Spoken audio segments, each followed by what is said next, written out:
65వ కీర్తన. ఇది దావీదు రాసిన కీర్తన. దేవా, సియోనులో మౌనంగా నుండుట నీకు స్తుతి చెల్లించుటే, నీకు మొక్కుబడి చెల్లింపవలసి ఉన్నది. దేవా, సియోనులో మౌనంగా నుండుట. చూడండి, మనకి కొన్నిసార్లు పరిస్థితులు మనకు అర్థం కానప్పుడు, మనకి ఏం చేయాలో అర్థం కానప్పుడు మనము కొన్నిసార్లు మౌనం అయిపోవాలి, మౌనంగా ఉండాలి. మౌనంగా ఉండి దేవుడి యొక్క కార్యాలు నిర్గమాకాండంలో మనం చూసినట్లయితే అక్కడ ఇశ్రాయేలు ప్రజలు 14వ అధ్యాయంకి వచ్చేసరికల్లా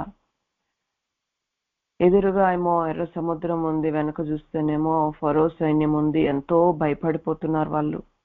భయపడకుడి 14వ అధ్యాయము నిర్గమాకాండం 14వ అధ్యాయము 13వ వచనంలో, భయపడకుడి, యెహోవా మీకు నేడు కలగజేయు రక్షణ మీరు ఊరక నిలుచుండి చూడుడి. మీరు నేడు చూసిన ఐగుప్తీయులను ఇక మీదట మరి ఎన్నడూ చూడరు. యెహోవా మీ పక్షమును యుద్ధము చేయను, మీరు ఊరకయే ఉండవలనని ప్రజలతో చెప్పాను. చూసారా, మీరు ఊరకనే నిలబడి దేవుడు చేస్తున్న కార్యాలను చూడండి. మనం మౌనంగా కొన్నిసార్లు మనకి పరిస్థితులు అర్థం కానప్పుడు మౌనం అయిపోవాలా. మౌనంగా దేవుడు చేసే కార్యాలను మనం చూస్తూ ఉండాలి. మనం మౌనం అయిపోవాలా. ఈరోజు దేవా, సియోనులో మౌనంగా ఉండుట. సియోను అంటే ఎవరైతే, చూడండి 132వ కీర్తనలో 13వ వచనంలో అక్కడ రాయబడి ఉంటుంది, యెహోవా సియోనును ఏర్పరచుకొని ఉన్నాడు, తనకు నివాస స్థలముగా దానిని కోరుకొని ఉన్నాడు. ఇది నేను కోరిన స్థానము, ఇది నిత్యము నాకు విశ్రమ స్థానముగా నుండును, ఇక్కడనే నేను నివసించేదను. సియోను ఎవరిలో అయితే దేవుడు నివసిస్తాడో వాళ్ళే సియోను అండి, వాళ్ళే సియోను. ఇంతకుముందు అయితే ఒక ప్రదేశము, ఆ సియోను అన్న పట్టణం దగ్గరికి అక్కడ దేవుడు ఉంటాడని అందరు అక్కడికి ప్రయాణం చేసుకుంటా వెళ్ళేవాళ్ళు, సియోను. కానీ ఇప్పుడైతే ఎవరిలో అయితే దేవుడు ఉంటారో వాళ్ళే సియోను. మనం సియోనులో మౌనంగా ఉండటము దేవునికి స్తుతి చెల్లించుటయే, దేవునికి స్తుతి చెల్లించుటయే. నీకు మొక్కుబడి చెల్లింపవలసి ఉన్నది, నీకు మొక్కుబడి చెల్లించవలసి ఉన్నది. ప్రసంగి గ్రంథంలో 5వ అధ్యాయము చదువుకుందామండి. ప్రసంగి గ్రంథంలో 5వ అధ్యాయంలో 4వ వచనం చూడండి. 4వ వచనంలో, నీవు మొక్కుబడి చేసుకుని ఎడల దానిని చెల్లించుటకు ఆలస్యం చేయకము, బుద్ధిహీనుల యందు ఆయనకి ఇష్టం లేదు. నీవు మొక్కుకొనినను దాన్ని చెల్లించుము. నీవు మొక్కుకొని చెల్లింపకుండుట కంటే మొక్కుకొనకుండుటయే మేలు. నీ దేహము శిక్షకు లోపరుచున్నంత పని నీ నోటి వలన జరగనీయకము, అది పొరపాటు చేసి జరగనని దూత ఎదుట చెప్పకము. చూసారా, నీ మాటల వలన దేవునికి కోపం పుట్టించి నీ వేళ నీ కష్టమును వ్యర్థపరుచుకునేదవు. మనమే ఏం చేస్తామంటే, ఏదైనా పరిస్థితి వచ్చినప్పుడు, దేవా నేను ఇది చేస్తా, అది చేస్తా, ఇన్ని గంటలు ప్రార్థన చేస్తా, లేకపోతే నీకు ఇది ఇస్తా అని ఎన్నో రకాలుగా మొక్కుబడులు చేసుకుంటా ఉంటారు. కానీ అది చెల్లింపవలసిన సమయం వచ్చేసరికల్లా దాన్ని మర్చిపోతారు, లేకపోతే చెల్లించరు. ఈరోజు నువ్వేం మొక్కుకొని ఉన్నావో దాన్ని చెల్లించు. మీ దేహము శిక్షకు లోబడినంత పని మన నోటి మాటల వల్లనే మన దేహానికి శిక్ష. నువ్వు ఏదైతే మొక్కుకున్నావో అది చెల్లించకపోతే శిక్ష వస్తుంది. దేవుడు కోపం రేపుతున్నావు. దేవుడేమో అడగలేదు కదా. అడగకపోయినా కానీ మనమే దేవా నేను అట్లుంటా ఇట్లా చేస్తా అని మొక్కుకుంటాం. నేను ఉపవాసం ఉంటా, ఇన్ని రోజులుంటా అని మొక్కుకుంటాము. మళ్ళీ దాన్ని మొక్కుని మనము చెల్లించకుండా ఉంటాం. అలా ఉండదు. ఈరోజు నీకు మొక్కుపడి చెల్లింపవలసి ఉన్నది. ప్రార్థన ఆలకించువాడా, సర్వ శరీరులు నీ వద్దకు వచ్చెదరు. దేవుడు ప్రార్థన ఆలకించేవాడా అని ఉంది అక్కడ. దేవుడు ప్రార్థన ఆలకించే దేవుడు. ఆయన నువ్వు ప్రార్థన చేస్తే దేవుడు ప్రార్థన ఆలకించే దేవుడు. కానీ ఎందుకు మన ప్రార్థన ఆలకింపబడట్లేదు అని మనమే ప్రశ్నించుకున్నాం. ఎందుకు మరి వాక్యం అయితే ప్రార్థన ఆలకించువాడా అంటున్నావు. ఒక్కలు కాదు, సర్వ శరీరులు నీ వద్దకు వచ్చెదరు. సర్వ శరీరులు, దేవునికి ఏ భేదం లేదు కదా, ఏ భేదం లేదు. ఆయన మరి యూదుడైనా గ్రీసు దేశస్థుడైనా మరి ఆయన యందు భయభక్తులు కలిగి ఆయనకు ప్రార్థన చేసే వారి ఎదులా కృప చూపేసే దేవుడు, ఆయన ప్రార్థన ఆలకించే దేవుడు. కానీ ఎందుకు మరి మన జీవితంలో ప్రార్థన ఆలకింపబడట్లేదు అంటే యెషయా గ్రంథం 59వ అధ్యాయం చూడండి. రక్షింపనేరకై ఉండునట్లు యెహోవా హస్తము కొచ్చు కాలేదు, విననేరకై ఉండునట్లు ఆయన చెవులు మందం కాలేదు. మీ దోషములు మీకును మీ దేవునికిని అడ్డముగా వచ్చెను, మీ పాపములు ఆయన ముఖమును మీకు మరుగు చేసిన గనుక ఆయన ఆలకింపకున్నాడు. మన పాపాలే, మన దోషాలే ఈరోజు దేవునికి మనకు అడ్డుగా ఉన్నాయి.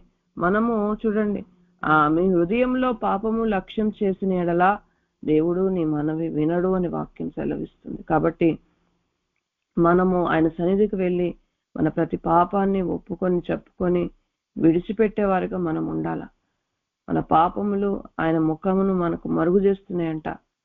అందుకే ఆయన మన ప్రార్థన ఆలకించట్లేదంటే ఈరోజు ఎక్కడ ఆయన దుఃఖపెడుతున్నామో, ఏ పాపము అడ్డుగా ఉన్నదో ఆయన సన్నిధికి వెళ్ళి, మీ చేతులు రక్తం చేత, మీ వేళ్ళు దోషము చేత అపవిత్రపరచబడి ఉన్నవి, మీ పెదవులు అబద్ధములాడుచున్నవి, మీ నాలుక కీడును బట్టి మాట్లాడుచున్నవని ఉంది ఇక్కడ. కాబట్టి ఆయన సన్నిధిలో కూర్చొని, దేవా నాతో మాట్లాడాయా, నా ప్రార్థన ఆలకింపబడాలి ప్రభా, నా ప్రార్థన ఎందుకో ఆలకింపబడట్లేదు, ఎక్కడ నాకు నా తప్పు ఎక్కడుంది ప్రభా, నువ్వు చెప్పు ప్రభా, నువ్వు చెప్పు ప్రభా అంటే ఖచ్చితంగా పరిశుద్ధాత్ముడు మరి నీ ప్రతి పాపాన్ని కూడా నీకు ఒప్పింపజేస్తాడు, ఖచ్చితంగా ఒప్పింపజేస్తాడు. ప్రార్థన ఆలకించేవాడా సర్వ శరీరులు నీ వద్దకు వచ్చెదరు. సర్వ శరీరులు అందరూ ఆయన దగ్గరకు వస్తారంటండి, ప్రతి ఒక్కరు ఆయన దగ్గరకు వస్తారంట. మనం అనుకుంటాం వీళ్ళు రారు, వీరు దేవుని దగ్గరకు రారు, వీళ్ళు మారరు అని మనమే ముద్ర వేసేస్తాం వాళ్ళకి. కానీ సర్వ శరీరుడు నీ వద్దకు వచ్చెదరు అని వాక్యం సెలవిస్తుంది. నా మీద మోపబడిన దోషములు భరింపచాలనివి, మా అతిక్రమముల నిమిత్తము నీవే ప్రాయశ్చితము చేయదవు. చూసారా, ఆయన మీద మోపబడిన ఆ దోషాలంట కొన్నిసార్లు మనము ఉత్తమమైన మార్గంలో నడుస్తున్న దాన్ని బట్టి మన మీద ఎన్నో దోషాలు మన మీద మోపుతారు, ఎన్నో అంటారు. కానీ ఎన్నో దోషాలు మన మీద మోపినప్పటికప్పటికి దావీదైతే అంటున్నాడు, మా అతిక్రమముల నిమిత్తము, క్రమము మీరడం అతిక్రమము, మేము ఏ క్రమం మీరామో నీవే ప్రాయశ్చితము. చూడండి, యేసు యొక్క రక్తము ద్వారా తప్ప ఇంకా దేని ద్వారా కూడా నీకు విడుదల లేదు, నీ పాపాలకు క్షమాపణ లేదు, నీ అతిక్రమములకు క్షమాపణ లేదు. ఆయన మన పాపాల నిమిత్తం, మన దోషాల నిమిత్తము, మన అతిక్రమముల నిమిత్తమే ఆయన శిలువపైన మరణించాడు. కాబట్టి మనం ఆయన దగ్గరికే వచ్చేవారిగా, ఈరోజు నీ మీద నా మీద ఎన్నో దోషాలు మోపబడి ఉన్నాయేమో, కానీ వాటన్నిటినీ ఈ భారం యెహోవా మీద మోపము. నీకే భారం అయితే ఉన్నదో, నేనేమన్నా మాటలు అంటున్నారేమో, నిందలేస్తున్నారేమో, కానీ చూడండి, మనం సియోనులో మౌనంగా ఉండుట మనం నేర్చుకోవాలి. ఈరోజు మన ప్రతి భారాన్ని దేవుని మీద మనం మోపేవారిగా మనం ఉండాలి. దేవుడే న్యాయకర్త, ఆయన ప్రార్థన ఆలకించే దేవుడు. నీ ఆవరణంలో నివసించినట్లు నీవు ఏర్పరచుకొని చేర్చుకునేవాడు ధన్యుడు. నీ పరిశుద్ధ ఆలయం చేత, నీ మందిరములో నీ మేలుల చేత మేము తృప్తి పొందేదము. నీ ఆవరణంలో నివసించున్నట్లు నీవు ఏర్పరచుకునేవాడు ధన్యుడు. ఎవరు? దేవుడు ఏర్పరచుకోవాలా. దేవుడు జకర్యా గ్రంథంలో ఒక మాట చదువుదామండి. జకర్యా గ్రంథం 3వ అధ్యాయంలో 7వ వచనంలో ఒక మాట సెలవిస్తుంది, వాక్యం సెలవిస్తుంది, సైన్యంలోకి అధిపతిగా యెహోవా సెలవిచ్చినది ఏమనగా, నా మార్గములలో నడుచుచు నేను నీకు అప్పగించిన దాన్ని భద్రముగా గైకొనని ఎడలా. దేవుడు యేసు ప్రభు మరి లోకానికి వచ్చి మనకు ఒక మార్గాన్ని చూపించారండి. ఆయన మార్గంలో మనం ఎప్పుడైతే నడుచుకుంటూ, ఆయన చూడండి, ఒక గొర్రె బొచ్చు కత్తిరించువాని ఎదుట మౌనంగా ఉన్నట్లు ఆయన మౌనంగా ఉన్నాడు. వదకు తేబడిన గొర్రె మౌనంగా ఉన్నాడు. ఆయన అన్నిటినీ తట్టుకున్నాడు, తాలుకున్నాడు, ఓర్చుకున్నాడు, సహించుకున్నాడు. ఆయన మనకు ఒక మార్గాన్ని చూపించాడు, ఎలా నడుచుకోవాలి. ఆయనే మనకు ఒక మాదిరి కదా. ఆయన అతడు కేకలు వేయడు, వీధులలో ఆయన కంఠస్వరము వినబడుతుంటది. ఆయన చూసిన దాన్ని బట్టి, వినిన దాన్ని బట్టి విమర్శ చేయడు, మాట్లాడడు, నలిగిన రెల్లును ఆయన విరవడం అని ఉన్నది. అట్లా యేసు ప్రభు ఆయన మనకి ఒక మార్గాన్ని చూపించుకొని వెళ్ళాడు. ఆ మార్గంలోనే మనము నడిచేవారిగా మనం ఉండాలా. ఇరుకు మార్గంలో మనం ఇరుకు మార్గం ఇదంతా కూడా. ఆ ఇరుకు మార్గంలో మనం ప్రవేశించేవారిగా మనం ఉండాలి. నాశనముకు పోవు మార్గం అంటే ఎంతో విశాలంగా ఉంటుందంట. కానీ ఇరుకు మార్గంలోకి వచ్చేవారు కొంతమందే. నువ్వు ఆయన చూపిస్తున్న మార్గంలో నడుచుకొనొచ్చు. దేవుడు నీకు అప్పగించిన దాన్ని, దేవుడు నీకు ఏం అప్పగించాడో దాన్ని నువ్వు భద్రంగా గైకున్నట్లయితే ఈ కొంచెం పరిచర్య ఇచ్చాడేమో, నీకు అప్పగించిన కొంచెము ఆ కుటుంబాన్ని ఇంకేమి అప్పగించాడు నీకు, నువ్వు భద్రంగా కాపాడినట్లయితే, భద్రంగా గైకొనిన ఎడలా నీవు నా మందిరం మీద అధికారివై నా వర్ణములను కాపాడువాడు వగదువు. మరి ఇక్కడ నిలబడు వారికి కలిగినట్లు నా సన్నిధిని నిలుచు భాగ్యం నీకిత్తును. హల్లెలూయా. చూసారా, ఈరోజు మనము ఆయన మార్గాన్ని అనుసరిస్తూ ఆయన నీకు ఏం అప్పగించాడో దానిని భద్రంగా గైకొనిన ఎడల ఆయన మందిరం మీద అధికారిగా ఉంటాం. ఆయన మందిరం అంటే మనమేనండి. మనమే. నువ్వు ఏలుబడి చేసే విధంగా దేవుడు నిన్ను ఉంచుతాడు. మందిరం మీద అధికారిగా, నా ఆవరణములను కాపాడువాడుగా, మరియు ఇక్కడ నిలబడు భాగ్యము నీకు ఇస్తానంట. నా సన్నిధిలో నిలిచే భాగ్యాన్ని నీకు ఇస్తానంటున్నాడు. నీ ఆవరణములలో నివసించినట్లు నీవేర్పరచుకొని చేర్చుకున్నవాడు ధన్యుడు. అట్టి మనుషుడు ధన్యుడండి. అలాంటి వ్యక్తి ధన్యుడు. నీ పరిశుద్ధ ఆలయము చేత, నీ మందిరములో నీ మేలు చేత మేము తృప్తి పొందము. ఆయన మందిరంలో ఎన్నో మేలు ఉన్నాయి. ఆయన మందిరంలో ఎన్నో మేలు ఉన్నాయి. చూసాను, మందిరంలో ఉంటున్న వాళ్ళు, మందిరంలో పనిచేస్తున్న వాళ్ళు, మందిరానికి వదిలిపెట్టకుండా ఉండేవాళ్ళు, ఎన్నో మేళ్ళు ఉన్నాయి. ఆ మేళ్లతో దేవుడు వాళ్ళందరినీ కూడా తృప్తి అసలు పరుగులు తీస్తుంటారు మందిరంకి. నీ పరిశుద్ధ ఆలయం చేత, నీ మందిరంలోని మేలు చేత మేము తృప్తి పొందేదము. తృప్తినిస్తాడండి. జీవితంలో ఎన్నున్నా కానీ తృప్తి లేకపోవచ్చు. ఈరోజు దేవుడు మనకి అన్ని ఉన్నా కానీ తృప్తి ఉండదు కదా. కానీ ఆ తృప్తి దేవుడే ఇస్తాడు. ఆయన నిన్ను ఏర్పరచుకోవాలా, ఆయన నిన్ను చేర్చుకోవాలా. మాకు రక్షణకర్తవైన దేవా, భూదిగంతముల నివాసులములందరికీ, దూర సముద్రము మీదనున్న వారికి ఆశ్రయమైన వాడా, నీవు నీతిని బట్టి భీకర క్రియల చేత మాకు ఉత్తరం ఇచ్చుచున్నావు. భూదిగంతముల నివాసులందరికీ, దూర సముద్రం మీదనున్న వారికి ఆశ్రయమైన వాడా అంటున్నాడు. దేవుడు అందరికీ, మనకే కాదండి. 62వ కీర్తనలో కూడా ఇక్కడ దావీదు అంటున్నాడు, నా ప్రాణము దేవుని నమ్ముకొని మౌనంగా ఉన్నది. ఆయన ప్రాణం ఎలా ఉందంట? ప్రాణం ఏం చేస్తుంది తెలుసా? తొందర పెడుతుంది. కానీ ఆయన ప్రాణాన్ని సముదాయించుకుంటున్నాడు. అంటున్నాడు, నా ప్రాణము మనుషుని నమ్ముకోట్లే, దేవుని నమ్ముకొని మౌనంగా ఉన్నది. ఆయన వలన నాకు రక్షణ కలుగును. రక్షణ ఎక్కడి నుంచి కూడా రాదండి. నీ డబ్బు వలన కాదు, నీ ఆస్తి వలన కాదు, నీకున్న చదువు వలన, ఉద్యోగం వలన కాదండి. ఆయన వలనే నాకు రక్షణ కలుగును. ఆయనే నా ఆశ్రయ దుర్గము, ఆయనే నా రక్షణ కర్త, ఎత్తైన నా కోట, ఆయనే నేనంతగా కదిలింపబడను. ఎందుకు ఆయన కదిలింపబడట్లేదు? ఎన్ని పరిస్థితులు వచ్చినా కానీ ఎందుకు కదల్చబడట్లేదు అంటే, ఆయన దేవుణ్ణే ఆయన ఆశ్రయ దుర్గంగా చేసుకున్నాడు. రక్షణకు కర్త ఆయనే అంటున్నాడు, నా కోట ఆయనే అంటున్నాడు. ఆయన మీదే ఆయన నమ్మకం పెట్టుకున్నాడు. నీ వలనే దేవా నాకు రక్షణ కలుగుతుంది కనుక మరి పరిస్థితులు అర్థం కాని సమయంలో మరి మౌనంగా ఉండడం నేర్చుకున్నాడు. ఆయన కదిలింపబడట్లే. మత్తయి రాసిన సువార్తలో కూడా అక్కడ మరి కొండ మీద చెప్పిన ప్రసంగంలో అక్కడ రాయబడి ఉంటుంది, ఈయన మాటలు చెప్పున వినువాడు మరి బండ మీద కట్టుకున్న ఇల్లు వల్లే ఉంటాడు అంటున్నాడు. గాలి వస్తుంది, వాన వస్తుంది, కానీ ఏం కాదు ఆ ఇల్లుకి. అంటే ఎవరైతే వాక్యం విని దాని ప్రకారం నడుచుకుంటారో, వాక్యం వినువారు కాదు, వాక్యం చదివేవారు కాదు, కానీ వాక్య ప్రకారంగా మనం నడుచుకున్న వారమైతే మనం అంతగా కదిలింపబడం. దావీదు నేను అంతగా కదిలింపబడను అంటున్నాడు. ఈరోజు చూడండి, భూదిగంతముల నివాసులందరికీ, దూర సముద్రం మీద ఉన్న వారికి నీ ఆశ్రయమైన వాడు ఆ దేవుడు అందరికీ. ఆయనకి ఏ భేదము కూడా లేదు.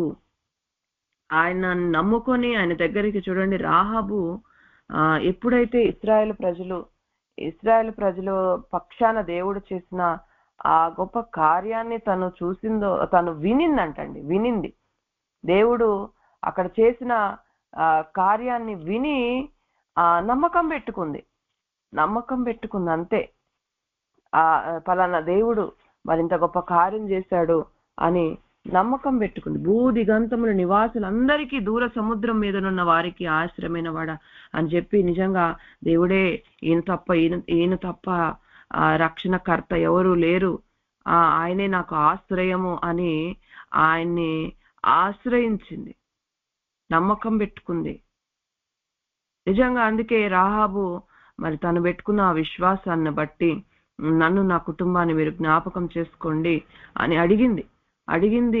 మరి ఇశ్రాయేలు ప్రజలు వేగులు వారికి మరి అక్కడ ఆశ్రయం ఇచ్చింది, వాళ్ళని తప్పించింది, నమ్మకం పెట్టి దేవుడు నన్ను తప్పిస్తాడు అని చెప్పి తను బట్టి తన కుటుంబము మొత్తం కూడా రక్షింపబడింది.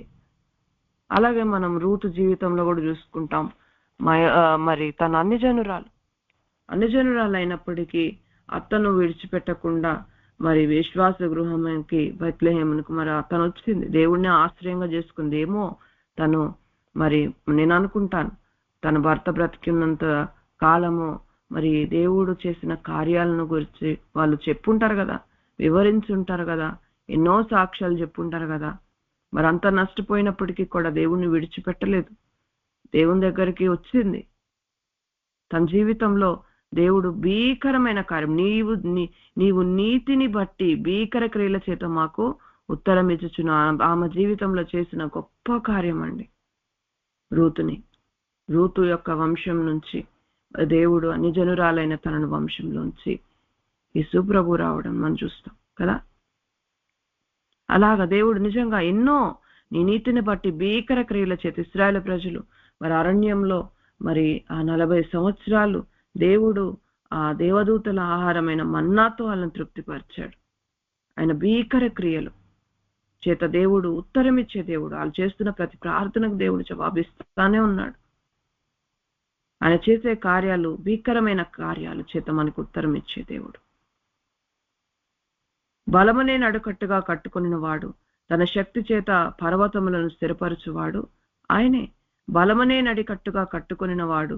చూడండి, ఒక పర్వతము, ఒక హిమాలయ పర్వతము, ఆ పర్వతాలు ఎక్కితేనే అవి ఎక్కిన వాళ్ళ పేర్లు ఎంత గొప్పగా చెప్పుకుంటారో, గొప్పగా పేర్లు రాస్తారు, ఎక్కారని చెప్పేసి పెద్ద పబ్లిసిటీ ఇచ్చేస్తూ ఉంటారు. కానీ నిజంగా అటువంటి గొప్ప పెద్ద పెద్ద పర్వతాలనే స్థిరపరిచిన దేవుడు ఆయన. అది ఎవరి వలన సాధ్యమా చెప్పండి? అసలు అది ఆ పర్వతాన్ని పెట్టింది ఎవరు? దాన్ని అక్కడ స్థిరంగా పెట్టింది ఎవరు? దేవుడే. ఆయన శక్తిని మనం తక్కువ అంచనా ఇస్తాం. మనం నమ్మము. మనకున్న శక్తిని బట్టి మనం చూసుకుంటా ఉంటాము, కృంగిపోతా ఉంటాము. దేవునికి అసాధ్యమైనది ఏది కూడా లేదండి. ఆయనే సముద్రపు ఘోషను, వాటి తరంగముల ఘోషను అణుచువాడు. ఆయన సముద్రాన్ని, ఆయన సృష్టిని శాసించగలిగిన దేవుడు ఆయన. ఒక్క మాట చెప్తే చాలు, ఆయన సముద్రపు ఘోషను. ఈరోజు నీ జీవితంలో సముద్రపు ఘోష లాంటి సమస్యలు ఉన్నాయేమో, నీ మీద తరంగాలు లేస్తున్నాయేమో, ఒక సమస్య తర్వాత ఇంకొక సమస్య వస్తుందేమో, కానీ వాటన్నిటినీ అణచివేయగలిగే శక్తి దేవునికి ఉంది. జనముల అల్లరి చూడండి, మనుష్యులు లేస్తున్నప్పుడు యెహోవా మనకు తోడై ఉండని ఎడలా అని ఉంటది. భూమి ఆకాశములను సృజించిన యెహోవా వలనే మనకు సహాయం కలుగుచున్నది అంటున్నాడు. ఆయన జనముల అల్లరలను చల్లార్చి దేవుడు. ఎంత అల్లరన చేసుకోనండి, ఎవ్వరేమన్నా చేసుకోనండి, కానీ దాన్నంతా వాటి పొంగును అణచే దేవుడు, వాటి ఘోషను అణచే దేవుడు ఆయన. హల్లెలూయా. కాబట్టి మనము అధైర్యపడాల్సిన అవసరం లేదు. మనం ఆయన శక్తి మీద మనం ఆధారపడాలా. ఈరోజు ఆయన ప్రార్థన ఆలకించే దేవుడు. మనం చూసుకోవాలా, దేవుడి రోజు నీ ప్రార్థన ఆలకిస్తున్నాడా లేదా? ఆలకించకపోతే నాలో ఏది అడ్డుగా ఉంది, ఏది ఆయన ముఖాన్ని నాకు మరుగు చేస్తుంది, ఎందుకు ఆయన నా ప్రార్థన ఆలకించట్లేదు ఎందుకు అని చెప్పి నిజంగా ఆయన సన్నిధిలో మనము కనిపెట్టుకునేవారుగా, మౌనంగా ఆయన సన్నిధిలో కనిపెట్టుకునేవారుగా ఉండాలి. కానీ మనము తొందరపడి నిర్ణయాలు తీసుకుంటూ అటు ఇటు పరుగులు తీసేవారుగా మనం ఉండద్దు. ఈ సూచక్రియలను చూసి దిగంత నివాసులు భయపడుతురు. చూసారా, అక్కడ మనం ఇందాక చెప్పుకున్నాము, రాహాబ్ అయితే అక్కడ అంటది దేవుడు చేసిన ఆ కార్యాలని బట్టి మేమంతా కూడా ఎంతో భయపడిపోయామంటది. మేమంతా కూడా భయపడ్డాము, మాకు చాలా భయం వేసింది అని చెప్తుంది. అక్కడ భయపడ్డారు. అక్కడ నీ సూచక్రియలు దేవుడు చేసిన కార్యాలు చూసి దిగంత నివాసులు అందరూ కూడా వణికిపోయారంట, భయపడ్డారంట.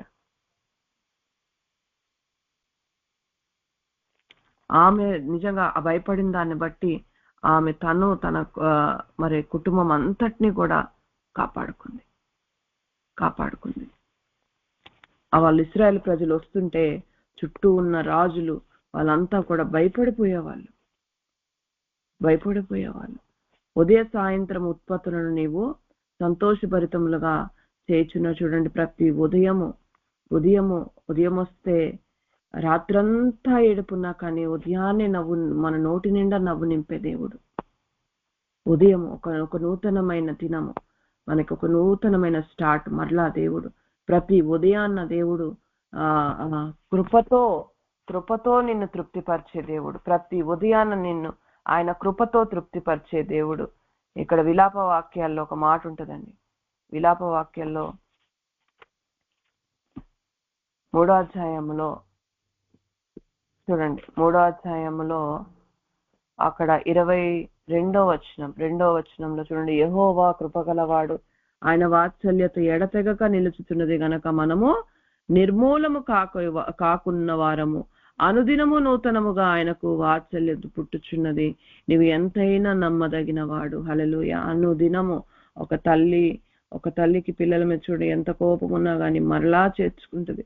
అట్లా అనుదినము నూతనంగా ఆయనకంట వాత్సల్యత పుడుతుందంట. ప్రతి ఉదయము సాయంత్రం ఉత్పత్తులను నీవు సంతోషభరితంగా, సాయంత్రం వస్తే నిజంగా మరి ఇంకొక రోజు రాబోతుంది. దేవుడు ఉదయం నుంచి సాయంత్రం వరకు ఆయన మనల్ని కాపాడి భద్రపరిచిన దేవుడు. ప్రతి ఉదయం, ప్రతి రాత్రి, ప్రతి సాయంత్రం దేవుడు మనకి జ్ఞాపకం చేస్తూ ఉంటాడు ఆయన కృపను.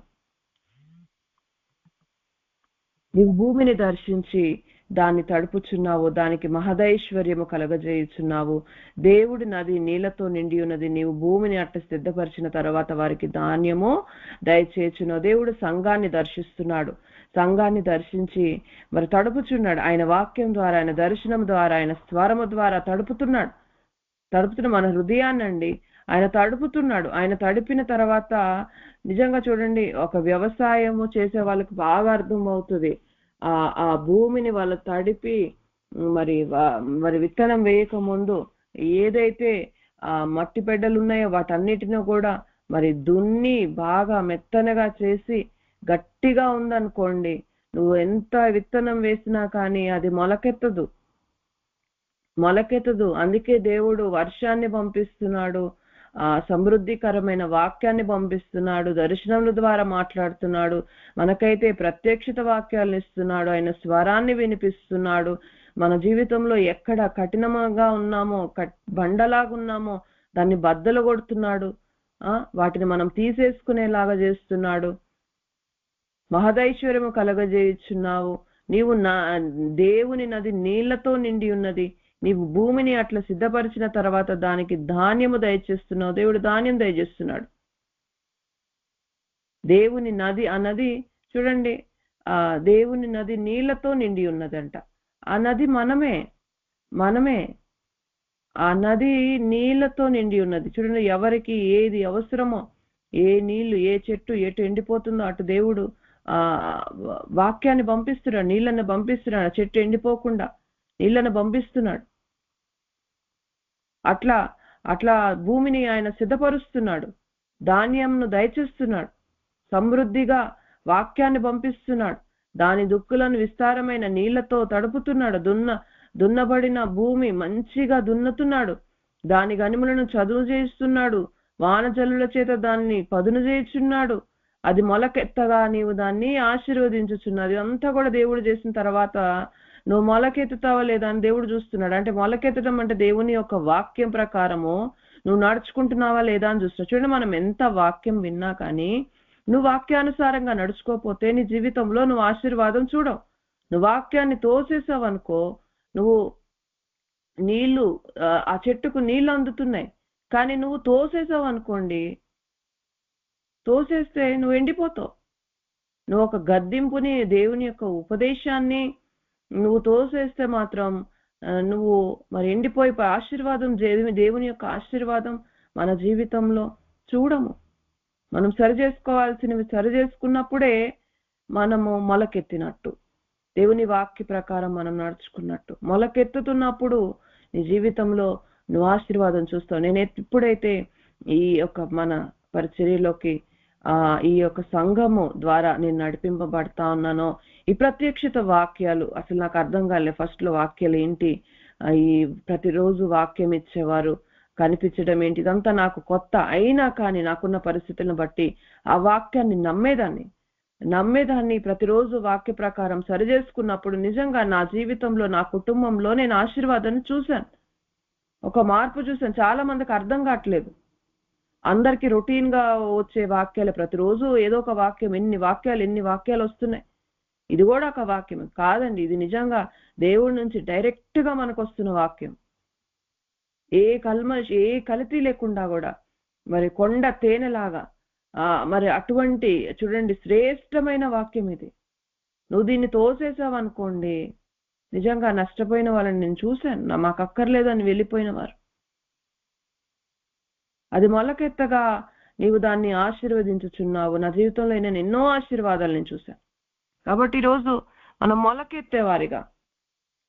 మొలకెత్తేవారిగా సంవత్సరమును నీవు దయా కిరీటంగా ధరింపజేసి ఉన్నావు.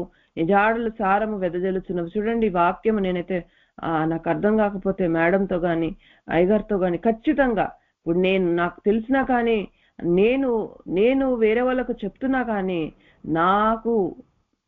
నేను ఇంకా ఏమన్నా నా ఇంటర్ప్రిటేషన్ లో ఏమన్నా తప్పు ఉందేమో అనుకుని నేను మాత్రం చెప్పించుకుంటానండి.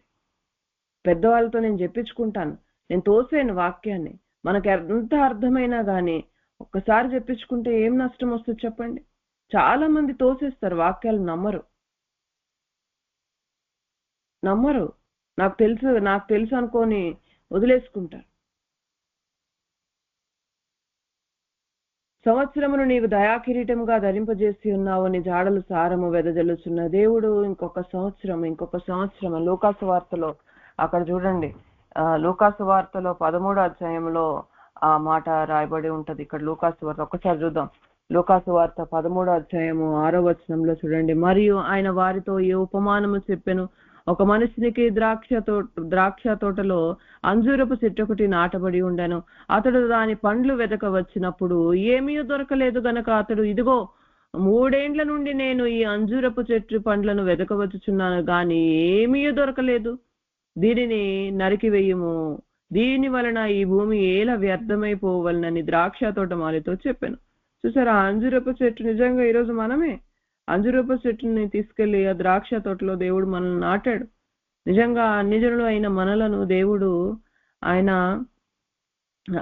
మనల్ని ఆయన రక్తం ఇచ్చి ఆయన కొనుక్కున్నాడు. యూదులతో పాటు సమానమైన వారిగా ఆ అడ్డుగోడను తీసేశాడు. ఈరోజు మనము ఫలిస్తామేమో దీని వలన అని చూస్తున్నాడు, కానీ ఫలించట్లేదు. దీని వలన ఈ భూమి ఎలా వ్యర్థమైపోవలను ద్రాక్ష తోట వాళ్ళతో చెప్పాను. అయితే వాడు, అయ్యా నేను దాని చుట్టూ త్రవ్వి ఎరువు వేరువేరినట్లు ఈ సంవత్సరం కూడా ఉండని, ఇంకొక సంవత్సరం. నిజంగా ఆయన కృపా యుగంలో మనం ఉన్నాము కాబట్టే మనం ఇంకా నిర్మూలం కావట్లేదు. ఈ సంవత్సరం కూడా ఉండనేమో, అది ఫలించినా సరే లేని ఎడల నరికి వేయమని ఆయనతో చెప్పాను. చూసారా, మనం ఫలించేవారిగా మనం ఈరోజు దేవుడు ఒక సంవత్సరాన్ని దేవుడు ఒక దయా కిరీటంగా నీకు ధరింపజేస్తున్నాను. నీ జాడలు సారం వెదజల్లుచున్నావా? అడవి బీడులు సారము చిలకరించుచున్నవి, కొండలో ఆనందమును నడికట్టుగా ధరించుకుని ఉన్నవి, పచ్చిక పట్లు మందలను వస్త్రం వలె ధరించుకుని ఉన్నవి, లోయలు సస్యులతో కనబడి ఉన్నవి, అన్నీయు సంతోషధ్వని చేయుచున్నవి, అన్నీయు గానము చేయుచున్నవి. అవన్నీ కూడా సమృద్ధితో, సృష్టి మొత్తము సమృద్ధితో మరి నిండి ఉన్నాయి. అవన్నీ కూడా ఆనందం, సంతోషం, అవన్నీ కూడా ఫలిస్తున్నాయి. అడవి బీడులు సారము చిలకరిస్తున్నాయి అంట. సారము చూడండి, కొండ మీద ఉన్న ప్రసంగంలో యేసుప్రభు అంటాడు, మీరు లోకానికి ఉప్పై ఉన్నారు అంటాడు. ఆ ఉప్పులో మరి ఆ సారం లేదనుకోండి, అప్పుడు ఏం చేయబడుతుంది చెప్పండి? అది దేనికి ఉపయోగపడుతుంది? అది నిస్సారం అయిపోతే, ఉప్పు నిస్సారం అయితే అది దేని వలన సారం పొందును? అది బయట పారవేయబడికే కదా, మనుషుల చేత త్రొక్కబడుటకే కానీ మరి దేనికి పనికిరాదు. మనం నిజంగా ఒక ఉప్పు వలె ఆ ఫ్లేవర్ ని మనం పోగొట్టుకోవద్దు. ఈరోజు సృష్టి అంతా కూడా ఫలిస్తుంది. ఈరోజు దేవుడు ఇంకొక సంవత్సరం దయాకిరీటంగా నీకు ధైర్యింపజేస్తున్నాడు. ఈరోజు నువ్వు నేను ఫలించేవారిగా మనం ఉంటున్నామా? దేవుడు ఆయనకు కావాల్సినంతా కూడా ఇస్తున్నాడు. ఎరువు ఇస్తున్నాడు, మేతిస్తున్నాడు, వర్షాన్ని పంపిస్తున్నాడు, దర్శనాన్ని పంపిస్తున్నాడు. మనం ఫలించే వారిగా మనం ఉంటున్నామా? మనకు మనమే ప్రశ్నించుకుందాం. ఈరోజు ఆయన ప్రార్థన ఆలకించే దేవుడు. ఎందుకు నీ జీవితంలో మరి ఒక సమస్య తర్వాత ఒక సమస్య తర్వాత ఒక సమస్య ఎందుకు? ప్రశ్నించుకుందాం. దేవుని సన్నిధికి వెళ్దాం. ఈరోజు నువ్వు నేను ఫలించేవారిగా, ఆయన మందిరపు మేలు చేత మనం తృప్తి పడేవారిగా, ఆయన చూడండి, ఆయన ఆవరణంలో నివసించే భాగ్యాన్ని నేను నీకు, నిలబడే భాగ్యాన్ని నీకు ఇస్తానంటున్నాడు. ఆయన మార్గాలను అనుసరించి దేవుడు నీకు అప్పగించిన దాన్ని నువ్వు జాగ్రత్తగా కాపాడినట్లయితే ఈరోజు నువ్వేం మొక్కుకొని ఉన్నావో దేవునికి చెల్లించు, త్వరపడి చెల్లించు. చెల్లించకపోవడం వల్ల చాలా మంది నష్టపోతారండి. చెల్లించు. దేవా సియోన్లో మౌనంగా ఉండటం నీకు స్థితి చెల్లించు. ఈరోజు మనకు అర్థం కాకపోతే దేవుని సన్నిధిలో మౌనంగా ఉంటే దేవుడే నీకు నేర్పిస్తాడు. మరి ఈ వాక్యాలను బట్టి మనం సరి చేసుకుంటూ ముందుకు సాగుదాం. ఈ కొద్ది మాటలు దేవుడు మన జీవితంలో నూరంతలుగా ఫలింపజేయనుగాక. ఆదికాండం 28వ అధ్యాయం 15వ వచనం. ఆదికాండం 28వ అధ్యాయం 15వ వచనం. జెనిసిస్ 28:15. ఇదిగో నేను నీకు తోడైయుండి నీవు వెళ్ళు ప్రతి స్థలమందు నిన్ను కాపాడుచు ఈ దేశమునకు నిన్ను మరలా రప్పించెదను. నేను నీతో చెప్పినది నెరవేర్చు వరకు నిన్ను విడువనని చెప్పగా. ప్రార్థన చేసుకుందాం. పరలోకమందున్న మా తండ్రి, నీ నామం పరిశుద్ధపరచబడును గాక. అయ్యా నీకు స్తోత్రము తండ్రి. అయ్యా నువ్వు మాతో తోడుగా ఉండి, అయ్యా తండ్రి నాయన తండ్రి, మేము వెళ్ళే ప్రతి స్థలమందు మమ్మల్ని కాపాడుచు, అయ్యా తండ్రి మళ్ళీ ఈ దేశానికి మమ్మల్ని తిరిగి తీసుకొస్తారు, రప్పిస్తారంటున్నాం. అయ్యా తండ్రి, మరి తండ్రి మేము ఏ స్థలాలకు వెళ్తున్నాం, మరి తండ్రి అక్కడ ఎందుకు రక్షణ కావాల్సి వస్తుంది మాకు? దేవా తండ్రి, మరి ఈ దేశంలోకి రావటం అంటే ఏంటి, మరి ఎలా రాగలం? ఇదంతా కూడా మీరు మాతో స్పష్టంగా మాట్లాడండి దేవా. అయ్యా నీకు స్తోత్రం. వాక్య ధ్యానాన్ని నేను కాదు, నాలో నుంచి నువ్వు మాట్లాడి ప్రతి ఒక్కరికి అర్థమయ్యేలాగా బోధించమని యేసుక్రీస్తు నామంలో గోజాడి వేడుకుంటున్నాము తండ్రి. ఆమేన్. ఆదికాండం 28వ అధ్యాయం 15వ వచనం. ఇదిగో నేను నీకు తోడైయుండి నీవు వెళ్ళు ప్రతి స్థలమందు నిన్ను కాపాడుచు ఈ దేశమునకు నిన్ను మరలా రప్పించెదను. నేను నీతో చెప్పినది నెరవేర్చు వరకు నిన్ను విడవనని చెప్పగా. ఇక్కడ ఈ మాట దేవుడు యాకోబుతో మాట్లాడుతున్నారు.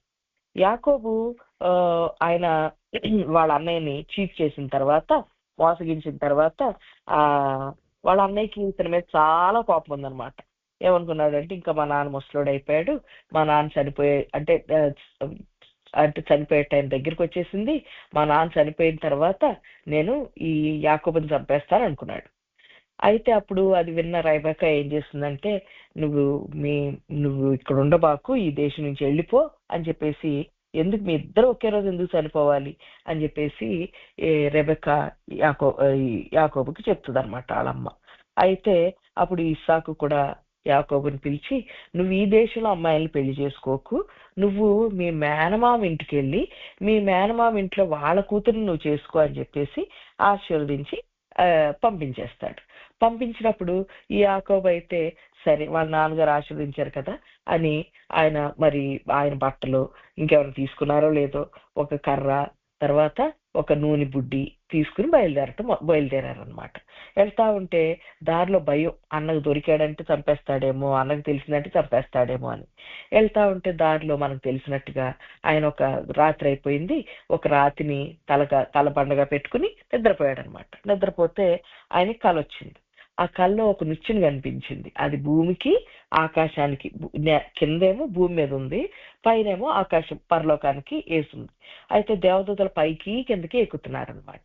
పైన దేవుడు కూర్చుని ఉన్నారు. ఆయన ఏమంటారు, ఇలా ఆశీర్దిస్తారేమని, నేను నీకు తోడుగా ఉండి నువ్వెక్కడికి వెళితే నేను అక్కడికి నిన్ను ఓకే ఇంకా ఆ దేవుడు అన్నమాట. మరియు యెహోవా దానికి పైగా నిలిచి, నేను నీ తండ్రి అయిన అబ్రహాము దేవుడను, ఇస్సాకు దేవుడైన యెహోవాను, నీవు పండుకొని ఉన్న ఈ భూమి నీకును నీ సంతానమునకు ఇచ్చేదను. నీ సంతానము భూమి మీద లెక్కకు ఇసుక రేణువుల వలెను. నీవు పడమటి తట్టును, తూర్పు తట్టును, ఉత్తరపు తట్టును, దక్షిణపు తట్టునుకు వ్యాపించదు. భూమి యొక్క వంశములన్నీ నీ మూలముగా నీ సంతానం మూలముగాను ఆశీర్వదించబడును. ఇదిగో నేను నీకు తోడయుండి నీవు వెళ్ళు ప్రతి స్థలమందు నిన్ను కాపాడుచు ఈ దేశమునకు నిన్ను మరలా రప్పించేదను. నేను నీతో చెప్పినది నెరవేర్చు వరకు నిన్ను విడువనని చెప్పగా, అలా దేవుడు చెప్తారు, నీ సంతానానికి ఈ దేశం అంతా ఇస్తాను, నువ్వెక్కడికి వెళ్ళినా నేను నిన్ను వదిలిపెట్టకుండా నీకు తోడుగా ఉండి నిన్ను రక్షించి నేను వాపస్ తీసుకొస్తాను, నిశ్చయంగా నేను చేస్తాను దేవుడు అక్కడ కల్లో ఆయనకి చెప్తారు. చెప్పినప్పుడు యాకోబు లేచి, అబ్బా ఇది పరలోకపుకు ఇది గవిని, పరలోకానికి గుమ్మం ఇది అని చెప్పేసి, నువ్వు గనక నన్ను ఆశీర్వదించి నాకు తిండి బట్ట ఇచ్చి క్షేమంగా వాపస్ తీసుకొస్తే నువ్వే నా దేవుడివి, నేను నాకు ఇచ్చిన ప్రతి దానిలో 10వ వంతు నీకు ఇస్తానని వాగ్దానం చేస్తాడు. అయితే ఇప్పుడు యాకోబు ఇప్పుడున్నదైతే వీళ్ళకి వాగ్దానం చేసినటువంటి స్థలం కానానంతా కూడా దేవుడు ఇస్సాకుకి, అబ్రహాముకి, ఆ తర్వాత యాకోబుకి మీకు ఇస్తాను అని వాగ్దానం చేశాడు. ఇక్కడి నుంచి మరి యాకోబు ఎక్కడికి వెళ్తున్నాడంటే వాళ్ళ తాతగారి ఊరు వెళ్తున్నాడు అనమాట. వాళ్ళ తాతగారు అంటే అబ్రహాం ఉన్నారు కదా, అబ్రహాము తండ్రి అబ్రహాం తండ్రికి 3 కొడుకులు. 3 కొడుకుల్లో ఫస్ట్ కొడుకు అబ్రహాము, 2 ఆయన లోతు వాళ్ళ నాన్నగారు, 3 ఆయన నాహూర్ అనే ఆయన. అయితే అబ్రహాంకి ఈ సారా భార్య, ఆయనకేమో మిల్కా అనే భార్య అనమాట నాహూర్కి. అయితే అబ్రహాము, సారా, ఈ లోతు వీళ్ళందరూ బయలుదేరి కానాన్లోకి వచ్చేసారు. ఇతను మాత్రం, ఈ నాహూర్ అనే అతను మాత్రం వాళ్ళ ఊర్లోనే, అక్కడ యూర్ అనే ఊర్లోనే అక్కడ అతను స్థిరపడిపోయాడు అనమాట. అక్కడ ఉన్నాడు. ఇప్పుడు అబ్రహాం ఏం చేశాడు, అతని సర్వెంట్కి, అంటే ఇస్సాకు పెద్దోడు అయిపోయాక అతను పెళ్లి చేయాలనుకున్నప్పుడు అతని సర్వెంట్ని పిలిచావంటాడంటే మనకు తెలిసిన విధంగా, నువ్వు మా నాన్నగారు వాళ్ళ ఇంటికి వెళ్ళు, అక్కడ మా అన్నయ్య వాళ్ళు ఉన్నారు కదా, అక్కడికి వెళ్ళి అక్కడి నుంచి నా కొడుకు ఒక భార్యను తీసుకురా అంటాడు. అంటే అప్పుడు ఆ సర్వెంట్ అంటాడు, మరి అయ్యా నేను ఇంతకీ వెళ్తాను, అక్కడ అమ్మాయి రానందనుకో, అప్పుడు నీ కొడుకును వాపస్ తీసుకెళ్ళిన అక్కడికి తీసుకెళ్ళి అక్కడ పెళ్లి చేసి అక్కడ ఉంచరా అంటాడు. అంటే అబ్రహాం అంటాడు, లేదు లేదు లేదు, అమ్మాయి రాకపోతే నా కొడుకును మాత్రం నువ్వు వాపస్ తీసుకెళ్ళొద్దు, అమ్మాయి రాకపోతే ఇప్పుడు నువ్వు నాకు చేసిన వాగ్దానం నుంచి నువ్వు విడుదలైపోతావు అంటాడు. అయితే అబ్రహాంకి ఇచ్చింది ఇదంతా, ఈ కానాన్ అంతా కూడా వాగ్దానపు దేశం. అబ్రహాము తండ్రి ఉన్న ఊరేంటి, అది వాగ్దానం లేని ఊరు. అయితే ఈ రోజు మనకి ఈ యాకోబు చూసినట్లయితే ఈ వాగ్దానపు దేశం నుంచి వాగ్దానం లేని ఊరికి వెళ్తున్నాడు. అయితే ఇది మనకి ఈరోజు దేవుడు ఇదే మాట చెప్తున్నాడు, ఏమని, నేను నీకు తోడుగా ఉండి. మనకి దేవుడు దేవుడు తోడుగా ఉంటాడంట. ఇదిగో నేను నీకు తోడై ఉండి నీవు వెళ్ళి ప్రతి స్థలమందు నిన్ను కాపాడుచు ఈ దేశమునకు నిన్ను మరలా రప్పించదను. ఇక్కడ ఆధ్యాత్మికంగా మనం అర్థం చేసుకున్నట్లయితే ఈ యాకోబు అబ్రహాము తండ్రింటికి వెళ్తున్నాడు అనమాట. మనం ఇప్పుడు మన తండ్రింటికి వెళ్ళాం అనుకోండి, ఇంతకు ముందు మనం వదిలేసి వచ్చిన తండ్రి ఎవరు? మనం ఇప్పుడు వాగ్దానం దేశంలో ఉన్నాం. మనం మన తండ్రిలు అంటే సాతానింటికి అనమాట. అందుకని అబ్రహాం ఏమన్నాడు? నా కొడుకుని అక్కడికి మాత్రం తీసుకెళ్ళొద్దు అన్నాడు. నేను విడిచిపెట్టి వచ్చేసిన జీవితంలోకి నా కొడుకుని తీసుకెళ్ళొద్దు అన్నాడు. యాకోబు అయితే అబ్రహాము విడిచిపెట్టి వచ్చేసిన జీవితంలోకి మళ్ళీ వెళ్తున్నాడు ఆ ప్రదేశంలోకి. అయితే మరి మనం కూడా ఇప్పుడు మనకున్న పరిస్థితులు బట్టి ఈ రోజైతే మనం వాగ్దానం దేశంలో ఉన్నాం. మనం ఏ దేశంలో ఉన్నాం? మనం ప్రేమ, సమాధానం, దీర్ఘశాంతం, దయాళత్వం, మంచితనం, ఈ ఆత్మ నిగ్రహం, ఈ దేశంలో మనం ఉన్నాం. ప్రేమ అనే దేశంలో మనం ఉన్నాం. అయితే మనం ఇక్కడి నుంచి ఎక్కడికి వెళ్ళినప్పుడు ఇదిగో నీకు తోడైండి నీవు వెళ్ళి ప్రతి స్థలమందు నిన్ను కాపాడుచు. యాకోబు ఎలాగైతే వాగ్దానం లేని తండ్రి ఇంటికి ఎట్లా వెళ్ళాడో, అంటే మన తండ్రి ఎవరో? సాతాను. మనం ఎప్పుడైనా సాతాన్ దగ్గరికి వెళ్ళినట్లయితే, మన పాత ఇంటికి వెళ్ళినట్లయితే, పాత ఇల్లు అంటే ఏంటి? అక్కడ కోపం, అక్కడ అసూయ, అక్కడ కలహం, అక్కడ శరీరాశులు, తర్వాత దేశరాశులు, జీవపు డంబాలు, లోకానుసారంగా జీవించే ప్రదేశం, ఇదంతా కూడా మన పాతిల్లు అన్నమాట, మన తండ్రిల్లు.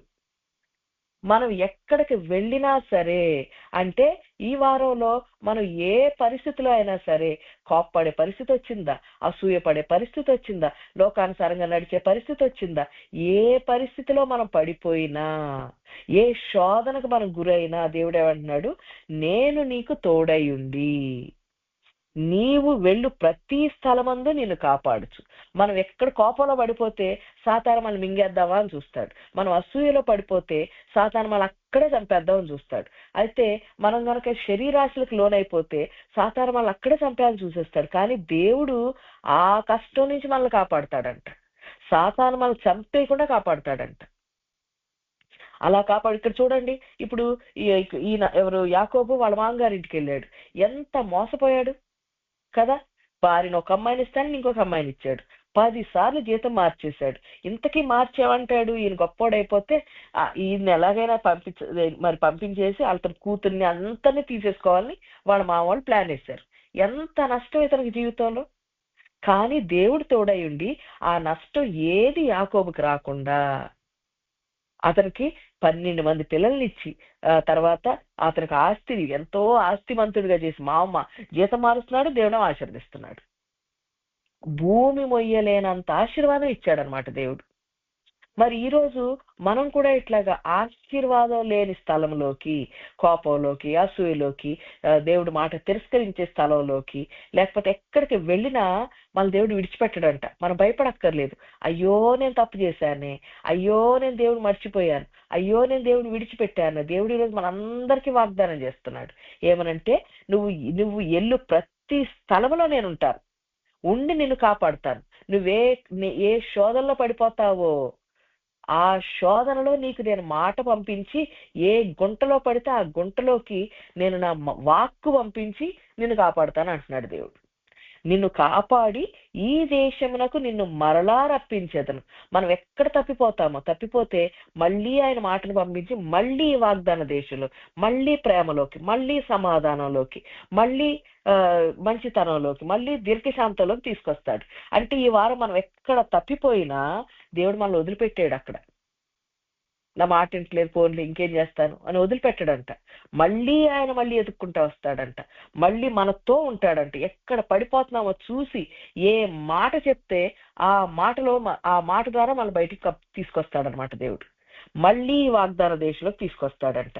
తీసుకొచ్చి నిన్ను ఈ దేశంలోకి నేను మరలా రప్పించేదను, నేను నీతో చెప్పినది నెరవేర్చు వరకు నిన్ను విడువనని చెప్పగా.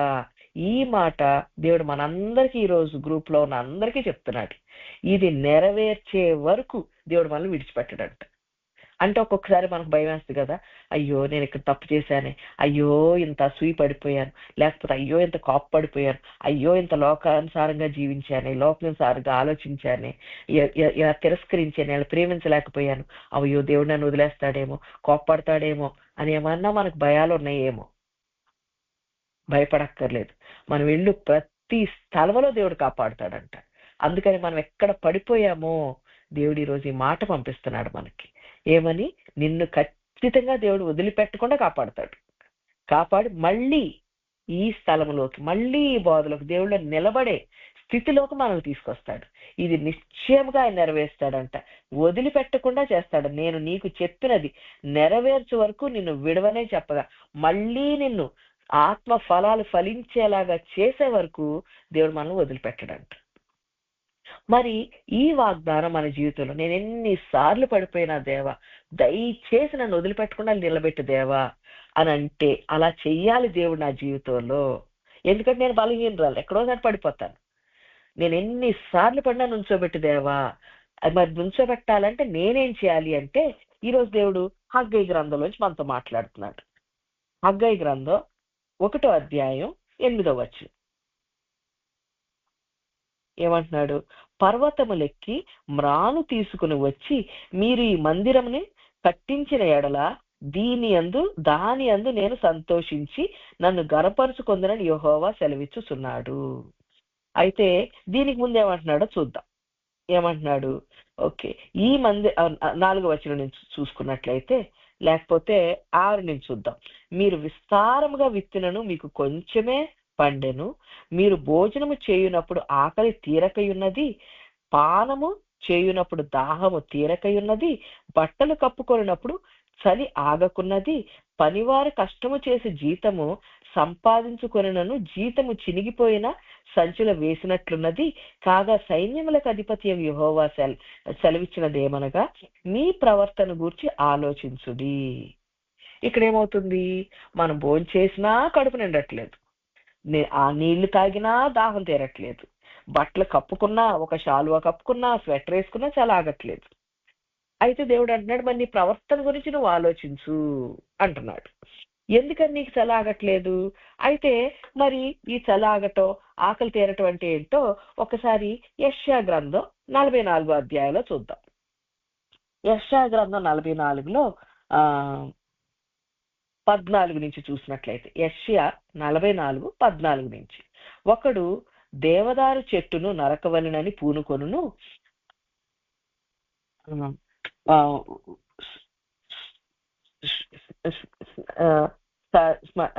వృక్షమును, దాని సరళ వృక్షమును గాని, సింధు వృక్షమును గాని, అడవి వృక్షములో ఏదో ఒక దాన్ని తీసుకొని ఒకడు చెట్టుగా నాటగా వర్షము దాన్ని పెంచును.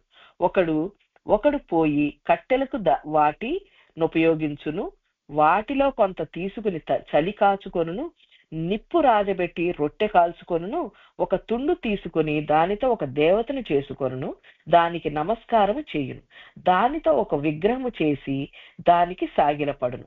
అగ్నిలో సగము కాల్చి ఉన్నాడు, కొదువ సగముతో మాంసము వండి భక్షించి ఉన్నాడు. తిని తృప్తి పొందగా చలి కాల్చుకొనుచు, ఆహా చలి కాల్చుకొనిటిని, వెచ్చగా ఉన్నది అనుకొనుచున్నాడు. దానిలో మిగిలిన భాగంతో తనకు దేవతగానున్న విగ్రహము చేసుకొనుచున్నాడు. దాని ఎదుట సాగిలి పడుచు నమస్కారము చేయుచు, నీవే నా దేవుడు, నన్ను రక్షింపమని ప్రార్థించును. వారు వివేచింప గ్రహింపరు, చూడకుండానట్లు వారు కన్నులు కప్పబడెను, గ్రహింపకుండానట్లు వారి హృదయము మూయబడెను. ఎవ్వడునూ ఆలోచన చేయడు. నేను అగ్నిలో సగము కాల్చితిని, నిప్పు మీద వేసి రొట్టె కాల్చితిని, దానితో మాంసము వండుకొని భోజనము చేసితిని, మిగిలిన దాన్ని తీసుకుని దానితో హేయమైన దాన్ని చేయుదునా, చెట్టు మొద్దుకు సాష్టాంగ పడుదునా అని ఎవ్వడు ఆలోచింపడు. యోచించుటకు ఎవ్వనికి తెలివి లేదు, వివేచన లేదు. ఇక్కడ ఒక చెట్టును కోసి దేవుడు అంటున్నాడు, మీరు ఒక చెట్టును నరుకుతున్నారు. ఆ చెట్టును నరికి సగమేమో కట్టెలుగా చేసుకుని దాంతో ఏం చేస్తున్నారు? వంట చేసుకుని, రొట్టె చేసుకుని, మాంసం కాల్చుకుని దాన్ని తింటున్నారు. ఇంకొక కొంచెం కట్టెలతోటి చలి కాసుకుంటున్నారు. చల్లగా ఉందని చెప్పి. ఇంకో మిగిలిన దాంతో ఏం చేస్తున్నారు, ఒక విగ్రహాన్ని చేసి దానికి పూజించుతూ దానికి సాష్టాంగపడి నన్ను కాపాడు అంటున్నారు. మీకేమైనా వివేచన ఉందా, ఎవరైనా ఆలోచిస్తున్నారా అని. దీని అర్థం ఏంటంటే, ఒక చెట్టు అంటే ఒక మనుషులతోటి మనం ఏం చేస్తాం, కొన్ని రోజులు కలిసి వాళ్ళతో కలిసి సంతోషంగా భోజనం చేస్తాం, టైం స్పెండ్ చేస్తాం, ఒక ఈవినింగ్ స్పెండ్ చేస్తాము, కొంచెం గెట్ టుగెదర్స్ అని వాళ్ళతో కలిసి ఉంటాం. తర్వాత మనకి ఏదైనా కష్టం వచ్చినప్పుడు ఏం చేస్తాం, వాళ్ళకి చలి వేస్తుంది, మనకి అంటే అసౌకర్యమైన పరిస్థితులు వచ్చినాయి, నాకు ఇట్లా కష్టం వచ్చింది అని వాళ్ళతో మన కష్ట సుఖాలు షేర్ చేసుకుంటాం. మనుషులతోటి ఎవరితో అయినా ఉండొచ్చు, కుటుంబం అయినా ఉండొచ్చు, స్నేహితులతో అయినా ఉండొచ్చు. అట్లా షేర్ చేసుకుంటే వాళ్ళు మనకు ఆ టైంలో ధైర్యం చెప్తారు, ఏదో ఒకటి అట్లా మనకు ఆ కష్టంలోంచి మనం బయటపడేలాగా వాళ్ళు మనకు సహాయం చేస్తారు. మళ్ళీ వాళ్ళకి ఏదైనా ఇప్పుడు ఏ పరిస్థితి వచ్చింది, ఇన్ని రోజులు బాగా తృప్తిగా వాళ్ళతో తిన్నాము, వాళ్ళతో తృప్తిగా కలిసి మన కష్ట సుఖాలు పంచుకున్నాము. ఇప్పుడు ఎలాంటి పరిస్థితి వచ్చింది, మనకు హగ్గయి గ్రంథంలోకి వచ్చేసరికి ఎంత భోజనం చేసినా కడుపు నిండట్లేదు. అంటే వాళ్ళు మనకి వాళ్ళతో మనం కలిసి ఉన్నా సరే అది తృప్తి రావట్లేదు అనమాట ఆ భోజనంలో. ఇంకా వాళ్ళు మనకి చలేస్తుంది కానీ కప్పుకోవటానికి చలి తాగట్లేదు, అంటే వాళ్ళు మనల్ని తృప్తి పరచలేకపోతున్నారు. మన కష్టం వచ్చింది కానీ వాళ్ళు అడ్డు నిలబడలేకపోతున్నారు. అంటే ఇప్పుడేమవుతుంది, వాళ్ళకి మనకి ఏదైనా గొడవ వచ్చింది, ఏదైనా చిన్న అభిప్రాయ భేదం వచ్చింది, లేదంటే ఏదైనా కష్టం వచ్చినప్పుడు ఏమైంది, ఇప్పుడు వాళ్ళు ఎందుకు నాకు ఎట్లా చేయాలి. ఇప్పుడు యాకోబు వాళ్ళ మామ ఉన్నారు, వాళ్ళ మామ ఏం చేశాడు, అన్యాయం చేశాడు, మోసం చేశాడు. ఇప్పుడు ఆ యాకోబు అతని గురించి నాకెందుకు చేశాడు, ఎందుకు మా మామ ఎంత చెడ్డోడు అని ఆలోచించాడా, దేవా నేనేం చేయాలన్నాడా. ఇప్పుడు మన జీవితంలో ఇట్లా అన్యాయం జరిగినప్పుడు, మన సొంత వాళ్ళతోటి మనం మోసపోయినప్పుడు, మన జీవితంలో అంటే అసౌకర్యమైన పరిస్థితులు వచ్చినప్పుడు మనం ఏం చేస్తాం, ఆ మనుషులు విగ్రహం చేసేసుకుంటాం. ఏమని, చూసావా వాళ్ళు నాకు ఎంత నష్టం చేశారో, చూసావా వాళ్ళు ఎంత నష్టం చేశారో, నాకు ఇట్లెందుకు చేయాలి, వాళ్ళు అలా ఎందుకు చేయాలి అని వాళ్ళ గురించే ఆలోచిస్తాం. పరిస్థితి బట్టే ఆలోచిస్తాం, మన మైండ్ అంతా వాళ్ళే నిండిపోతారు. అది విగ్రహం అన్నమాట. మరి మనం కలిసి భోజనం చేసినప్పుడు వాళ్ళ గురించి ఎక్కువ ఆలోచించాల, వాళ్ళ కష్టంలో మనకు సహాయం చేసినప్పుడు వాళ్ళ గురించి ఎక్కువ ఆలోచించాల, వాళ్ళ విగ్రహం చేసుకోలేదు, ఆనందించి వచ్చేసాం అంతే. ఇప్పుడు నష్టం, కష్టం, అసౌకర్య పరిస్థితి వచ్చినప్పుడు వాళ్ళ విగ్రహం అయిపోతారు. చూసావా వాళ్ళు ఎట్లా చేశారు, చూసావా వాళ్ళు ఎట్లా, నా పరిస్థితి ఏమైపోయిందో చూడు, వాళ్ళ వల్ల ఎంత నష్టపోయినా చూడు, ఎందుకు ఇట్లా చేయాలి, వ్యసనం మొదలైపోతుంది హృదయంలో. అప్పుడేమవుతుంది, వాళ్ళ వల్ల మనకు తృప్తి కలగదు, మనకు చలేస్తుంది, బట్టలు కప్పుకున్నా సరిపోవట్లేదు. మరి ఈ పరిస్థితుల్లో మనం ఏం చేయాలి, ఎవరి మీద మనకు కోపం వచ్చినప్పుడు, ఎవరైనా అంటే తిరస్కార భావం వచ్చినప్పుడు, మన జీవితంలో ఇలాంటి పరిస్థితులు ఉన్నాయి. ఇప్పుడు ఎవరో మనుషుల గురించి మనం ధ్యానిస్తున్నాం, ఎందుకు ఇలా చేయాలి, ఎందుకు నాకు నాశనం చేయాలి, ఎందుకు నష్టం చేయాలి అని. ఈ రోజు కాకపోతే రేపు కాకపోతే ఇంతకు ముందు అయి ఉండొచ్చు. ఏ పరిస్థితులైనా ఎవరినైనా మనం విగ్రహం చేసుకుంటే, ఎవరి గురించి అయినా ఎక్కువ ధ్యానించుంటే మనం ఏం చేయాలి, మనకేం చెప్తున్నాడు దేవుడు. ఓకే, యాకోబు 21 నుంచి యెషయా గ్రంథం 44:20 నుంచి చదువు. వారు బూడిద తినుచున్నాడు, వాని మనసు మోసపోయినదై తప్పుదారిని వాని తీసుకుని పోవచ్చున్నది. వాడు తన ఆత్మను రక్షించుకొన జాలడనియు, నా కుడి చేతిలో అబద్ధమున్నది గదా అనియు అనుకొనుట వానికి బుద్ధి చాలదు. యాకోబు, ఇశ్రాయేలు, నీవిట్టి జ్ఞాపకము చేసుకొనుము, నీవు నా సేవకుడవు, నేను నిన్ను నిర్మించితిని. ఇశ్రాయేలు, నీవు నాకు సేవకుడివై ఉన్నావు, నేను నిన్ను మరిచిపోజాలను. మంచు విడిపోయినట్లుగా నేను నీ అతిక్రమములను, మబ్బు తొలుగునట్లుగా నీ పాపమును తుడిచివేసి ఉన్నాను. నేను నిన్ను విమోచించి ఉన్నాను, నా యొద్దకు మరలు కొనుము. దేవుడు ఈరోజు ఏమంటున్నాడు, ఇలా మనం దేవుడి వైపు మరలుకోవాలంట. అయ్యా నేనిట్లా వాళ్ళ మీద కోప్పడిపోయానయ్యా, వాళ్ళ తృణీకరించానయ్యా, వాళ్ళ గురించే ధ్యానం చేశానయ్యా, లేకపోతే వాళ్ళ మీద నాకు అసూయ వచ్చిందయ్యా, నాకు ఇలా నన్ను క్షమించు దేవా అని మనం దేవుడి వైపు తిరగాలంట. అలా మనం గనక దేవుడి వైపు తిరిగినట్లయితే ఈరోజు మనకి ఏ దేశంలో, మన ఆశీర్వాద దేశంలో నుంచి మన శాపగ్రస్తమైన దేశంలోకి ఈరోజు వెళ్ళిపోయి ఉన్నాం. ఏ కోపమో చికాకో దేనిలోనూ ఉన్నాం. ఇప్పుడు మనం ఏం చేయాలి, దేవుడి వైపు తిరిగి నన్ను క్షమించయ్యా అని మన దేవుడి దగ్గరికి వచ్చినట్లయితే అప్పుడు దేవుడు ఏం చేస్తాడంట, మంచు విడిపోయినట్లుగా మన అతిక్రమములను, మబ్బు తొలగినట్లుగా మన పాపములు తుడిచి వేస్తాడంట దేవుడు. అంటే ఇప్పుడు తెల్లారుతుందండి, తెల్లారినప్పుడు మంచు పడుతుంది, లేకపోతే తెల్లారి మబ్బు వస్తుంది, వెంటనే బాగా వెలుగొచ్చింది. ఓకే, బాగా వెలుగొచ్చినప్పుడు ఏమవుతుంది, మంచు అంతా కరిగిపోతుంది, మబ్బు వెళ్ళిపోతుంది కదా. అలా ఈ రోజు పాపాల వల్ల మన దేవుణ్ణి సరిగ్గా చూడలేకపోతున్నామేమో, ఆయన చిత్తాన్ని గ్రహించలేకపోతున్నామేమో, ఆయన మాటను మనం గ్రహించలేకపోతున్నామేమో. కానీ దేవా నన్ను క్షమించు, నేను ఈ గుంటలో పడిపోయాను, నన్ను క్షమించు దేవా, నన్ను పైకి తీసుకురా, ఈ గుంటలో ఉండటం నాకు ఇష్టం లేదు, ఈ కోపంలో ఉండటం నాకు ఇష్టం లేదు, ఈ అసూయలో ఉండటం నాకు ఇష్టం లేదు, ఈ తిరస్కారంలో ఉండటం నాకు ఇష్టం లేదు, ఈ లోకానుసారంగా నడవటం నాకు ఇష్టం లేదయ్యా, కానీ నేను బలహీనరాలు పడిపోయాను అని మనం అన్నట్లయితే దేవుడు ఏం చేస్తాడంట, వెంటనే మనల్ని క్షమించి ఆయన మనల్ని విమోచించేవాడు.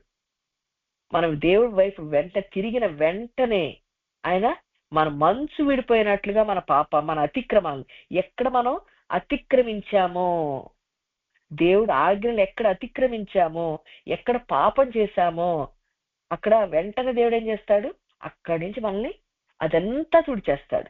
మనం ఏ కష్టంలో ఉన్నామో, ఏ గుంటలో ఉన్నామో, ఏ పాపంలో ఉన్నామో దాని నుంచి విమోచించేస్తాడు. అయితే మరి విమోచించాలంటే ఇప్పుడు మనకేం కావాలి, 8వ అధ్యాయం హగ్గయి గ్రంథం 1వ అధ్యాయం 8వ వచనం, పర్వతములెక్కి మ్రాను తీసుకొని రండి. ఓకే, మనం ఇప్పుడు ఏం చేయాలి, ఉన్నతమైన ప్రార్థన, పర్వతాలు ఎక్కే ప్రార్థన కావాలి మనకి. అంటే బాగా తగ్గింపుతోటి, దేవా నా పాపాలన్నీ మనం జ్ఞాపకం చేసుకుని అన్ని క్షమించమని అడిగి, దేవా నేనైతే దీనురాలని, నేను దరిద్రురాలని, మనకు చిన్న వయసు నుంచి దేవుడు చేసిన కార్యాలను జ్ఞాపకం చేసుకుంటూ మనం దేవుడి వైపు తిరిగినట్లయితే అది ఒక్కొక్కటి పర్వతం ఎక్కటం అంటే ఇదనమాట. ఏంటంటే తగ్గింపుతోటి బాగా మనం చిన్నప్పటి నుంచి ఏమేం చేశాడు దేవుడు, ఎట్లా దేవుడు మనల్ని రక్షించాడు, ఎలా మనల్ని కాపాడి, ఏ పరిస్థితుల్లో మనకు వాక్యం అందింది, ఎలాంటి మనం ఏడుస్తున్నప్పుడు దేవుడు ఎట్లా మనల్ని ఓదార్చాడు, ఎలా కష్టాల నుంచి బయట తీసుకొచ్చాడు అని ఆయన చేసిన కార్యాలన్నీ ధ్యానించటమే పర్వతం ఎక్కే అనుభవం అన్నమాట. బాగా తగ్గించుకోవటం. అలా గనక మనం తగ్గించుకుని ప్రార్థన చేసినట్లయితే అప్పుడు పర్వతములు ఎక్కి మ్రానును తీసుకుని వచ్చి అప్పుడు ఏం చేస్తాడు దేవుడు, ఏ మనిషి గురించి ఏం చేయాలి, వీళ్ళు నీకు అన్యాయం చేశారా, నువ్వేం చేయాలి. ఇప్పుడు యాకోబుకి ఏం చెప్పాడు, నువ్వు లేచి ఇక్కడి నుంచి వెళ్ళిపో అన్నాడు. ఓకే, మరి అట్లా ఆయన వెళ్ళిపోయాడు. అయితే ఇప్పుడు ఇప్పుడు ఈయనకి ఇప్పుడు మనం అలా చూసుకున్నట్లయితే ఒక్కొక్కరికి కూడా దేవుడు అట్లా వాళ్ళకి ఏం చేయాలో నడిపించి వాళ్ళని ముందుకు తీసుకెళ్ళాడు దేవుడు, ప్రతి ఒక్కరికి కూడా. మరి అయితే ఇప్పుడు మనకేం చేస్తాడంటే, మనం ఇట్లా ఉన్నతమైన ప్రార్థన చేస్తే, పర్వతాలు ఎక్కే ప్రార్థన చేస్తే, ఎవరైతే మనల్ని బాధ పెడుతున్నారో, ఎవరైతే మనకు అన్యాయం చేస్తున్నారో వీళ్ళ పట్ల దేవుడి చిత్తం ఏముందో దేవుడు చెప్తాడు. ఎలా ప్రార్థన చేస్తే వాళ్ళు దేవుడు మందిరంలాగా మారుతారో దేవుడు చెప్తాడు. ఏ మాట వాళ్ళకి చెప్తే వాళ్ళు దేవుడు మందిరంగా మారుతారో దేవుడు మనకు చెప్తాడనమాట. మనం ఏం చేయాలి, ఇప్పుడు పర్వతములెక్కి మ్రాను తీసుకుని వచ్చి మీరు ఈ మందిరమును కట్టించిన ఎడల దాని యందు నేను సంతోషించి నన్ను గణపరుచుకుందనని యెహోవా సెలవిచ్చుచున్నాడు. మరి వీళ్ళ గురించి మనం ఎవరైతే అన్యాయం చేశారో వీళ్ళ గురించి మనం ప్రార్థన చేయాలంట. మనం ఏమనుకుంటే నాకు వద్దకి అసలు వాళ్ళ గురించి నేను వాళ్ళు ఊసే ఎత్తను, వాళ్ళ గురించే ఆలోచించను, వాళ్ళ గురించే మాట్లాడను, నేను వాళ్ళ గురించి ఆలోచనే చేయను అనుకుంటాం. అయితే దేవుడు ఏమంటున్నాడు, పర్వతం ఎక్కు, ఉన్నతమైన ప్రార్థన చేయి. ఈ చెట్టు నీకైతే ఈ మ్రాను నిన్నేం చేస్తుంది, ఇది నీకు తృప్తిపరచట్లేదు, నీకు అది విగ్రహమై కూర్చుంది, నేను పాపలో పంపించేస్తుంది ఈ ఈ మనిషి నువ్వేం చేయాలి, దేవా వీళ్ళ పర్వతాలు ఎక్కి వీళ్ళు ఏం చేయాలంట, మనం మ్రాను తీసుకుని ఈ చెట్టును తీసుకుని దీన్ని మందిరముగా కట్టించాలంట.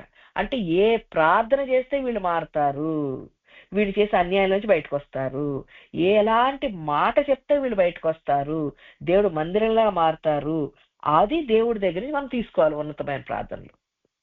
అది చెప్తాడంట దేవుడు మనకి, వీళ్ళకి ఈ మాట చెప్పి ఇట్లా ప్రార్థన చేయి అని మనం నడిపిస్తాడనమాట.